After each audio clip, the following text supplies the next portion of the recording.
Gucci nose in it. I'm authentic, real name, no gimmicks, no game, no scrimmage. I ain't playing with you niggas. Everyone, it's the Nation of Podcation Daily Podcast. I'm O'Shea. Make sure you guys hit that like and subscribe button. Hip hop superstar Akon talks about Big Meech, Young Jeezy taking over the streets and what Big Meech meant to the community. Now, as we all know, I'm talking about the hip hop community. Just so you know, Big Meech was starting BMF Entertainment. He had Blue Da Vinci running the whole show, and Jeezy was allegedly supposed to be their first real artist of BMF. But when the stuff hit the fan, and you know what I'm talking about with Big Meech, Jeezy, and Big Meech, they kind of went their separate ways. So Jeezy went on to Def Jam. Blue Da Vinci made himself the main artist of BMF, and then, you know, that's when everything hit the fan. BMF, all those folks got indicted, and Big Meech, he was recently released after doing 20 years behind bars. Crazy, crazy stuff.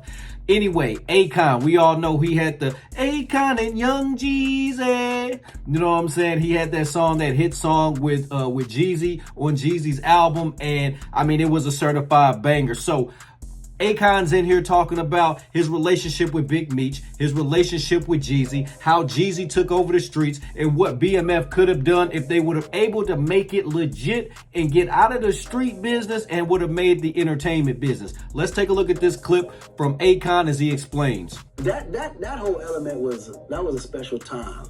You know what I'm saying? Like it's hard to even talk about the fan without saying something crazy. Like, I'm scared to talk about those moments for obvious reasons. Yeah. Everyone had a contribution to a certain level of it, but I think when it comes to the idea of what BMF was as an entertainment company and the vision that Meech had to clean up, you know, what he was trying to do, and his idea of what he thought Jeezy would be for that was a little bit different from the time me and Jeezy actually locked in. You understand what I'm saying? Yeah. Because I had got the call from Meech about Jeezy, and then Blue brought him to the studio, because Blue at the time was handling all of the BMF Entertainment, right? So when Blue Da Vinci called, he was like, yo, meet me over, you know, what studio was that? I want to say it was, damn, which one was that again?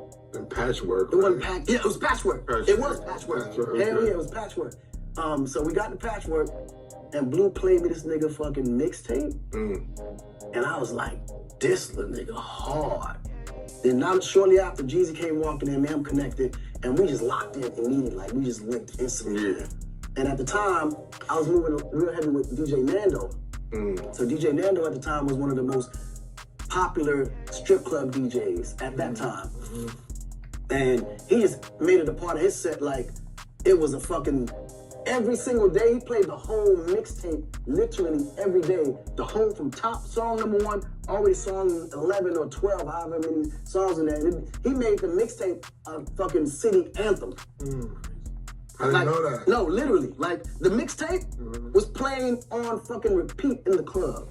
You couldn't go on a major Friday or Saturday, and that shit wasn't jumping, and everybody knew the lyrics. Like, All right, so there you have it. So now, you know, everybody knows that Trap or Die mixtape is one of the probably top 5 mixtapes that we've had in the last 25 or 30 years. You know what I'm saying? That Trap or Die mixtape, I mean, from start, like he said, from start to finish, there was no skips. I mean, every song was a banger. They had anthems on there. I remember when that came out, I knew at that point Jeezy was about to be a superstar. So shout out to Jeezy for giving us that. I know Big Meech, when he was in the club and he was playing the Trap or Die mixtape, they played those songs over and over and over and over and over again, just because those were real street anthems. I mean, you couldn't go around no hood, no city, no club and not hear Jeezy's Trap or Die mixtape being played. So shout out to Jeezy for giving us a classic. And then he followed that up with the Thug Motivation 101 classic street album, classic album.